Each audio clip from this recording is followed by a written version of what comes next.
billahi minasyaitanir rajim. Bismillahirrahmanirrahim. Alhamdulillah rabbil alamin. Bismillah wa salatu wa salamu ala Rasulillah. Assalamualaikum, pagbati po ng kapayapaan sa inyong lahat. Isa pong napakalaking karangalan po sa akin ang makatabi ko po ang mga senatoriables ng PDP Laban. Sapagkat alam niyo po, kahit po ang ating mahal na chairman ay nakapiit sa dahig, ang kanya pong iniisip ay kayo pa rin. Medyo emotional lang ako, pasensya na kayo. Alam niyo po, kami pong lahat doon ay iniisip namin ang health ng ating dating Pangulo, pero iniisip niya kayo. Nandito po ako dahil utos na. Sa totoo lang, ayaw ko na bumuwi. Hindi ko na ako matanggap ang mga nangyayari sa bayan, pero ang order, itawid kayo. Kaya po ako nandito. Yung mga issue po natin ngayon, napakabigat sapagkat ang issue po ay boto. Yan po ang tinatayuan ng ating chairman, yung boto po ninyo. Kaya mga mahal kong kababayan, ito pong issue na ito ay issue natin lahat. Hindi po ito issue lang namin sa PDP, kundi issue po ito ng sambayan ng Pilipinas. Sapagkat ang pagboto po, yan po ay nasa konstitusyon. Malinaw po ito sa ating konstitusyon. Ang bawat Pilipino sa kanyang tamang edad ay dapat bumuboto, lalaki, babae, anumang kasarian. Kahit nasa ang kamang lugar. Yung pong pagboto ay meron po yung sinusunod na alituntunin. Meron po yung espiritu. Ano po ba yung espiritu na yun?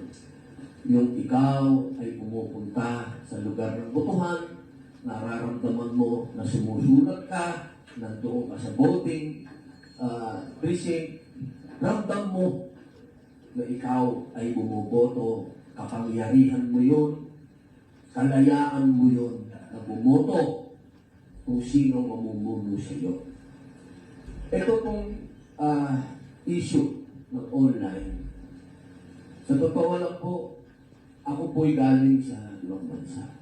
Nanggaling po ako ng The Hague, nanggaling po ako ng Germany, nanggaling po ako ng Poland, nanggaling po ako ng Qatar, at ibang lugar pa na hindi opisyal na na-impose.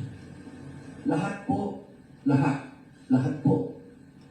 Hindi ko po sinasabing merong pumapayag sapagkat wala po akong nakausap na pumapayag sa online. Lahat po sila ang pakiusap. Gusto po nila yung dati nilang ginagawa. Kung ano yung pinakaugalian nila. Hindi po ako nandito para makipagkontrahan sa COMELEC, kung anong gusto ng COMELEC, o kung ano. Hindi po. Yung puso po ng OFW ang ipinunta ko dito. Ang puso po nila, medyo alanganin po sila sa online. Meron pong nagsasabi, ang gusto nila, mag-boycott na lang. Yun po yung mga pinuntahan ko sa malalayang lugar. Dahil meron pong mga OFW, ang sigaw nila, boycott na lang. Ako po, pinuntahan ko po yan at kinausap ko sa kanila. Kahit po mag-travel ako ng ilang oras, pinuntahan ko po sila. At sinabi ko, huwag kayong mag-boycott dahil napakahalaga na kayo po ay bumoto. Ang sinasabi nila, hindi namin kasi gusto itong online. Eh sinasabi ko po sa kanila, sa ngayon, sana po ay mag-enroll kayo.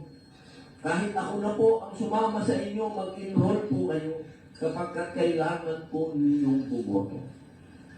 Pero hanggang sa pag-alis ko po, ang sinasabi nila, ginawa lang namin to para sa chairman namin, kay PRRD. Magpapakumbaba kami, susunod kami sa iyo, Senator Padilla. Mag-i-enroll kami para kay PRRD. Pero iilan lang po itong napuntahan ko. Napakadami pong OFW. Kung ako lang po ay may oras, pupuntahan ko po yan isa-isa para kumbinsihin dyan sa online na yan. Huwag kayong mag-boycott. Pero sana po, sa ating mga namumuno sa bayan nito, lalong-lalo na sa Comelec, intindihin nyo rin po sana yung damdamin ng ating mga OFW. Yan din po ang hiling namin sa Supreme Court.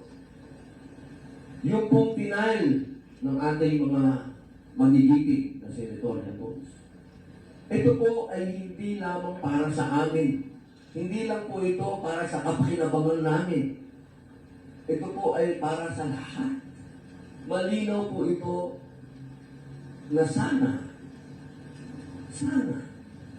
mga mahal kong namumuno sa bayan ito, kung talagang tinuturing natin na bayani ang ating mga OFW, pakinggan po natin sila.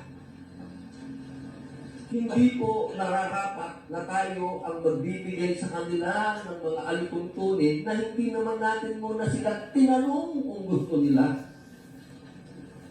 Hindi po porket malayo sila, hindi na po tayo mag-aabala na kausapin ang mga taong ito. Ladies and gentlemen, tandaan po ninyo, ang mga OFW, ang pinaghatana sa atin yan, nasa $35 billion a year. Ang ekonomiya natin tumatakbo dahil sa mga OFW. Isang tanong ba, isang hearing, isang public hearing para kausapin natin sila at tanungin kung gusto man nito, hindi natin nagawa. Sana po, ang huli nating sandigan ay ang Supreme Court.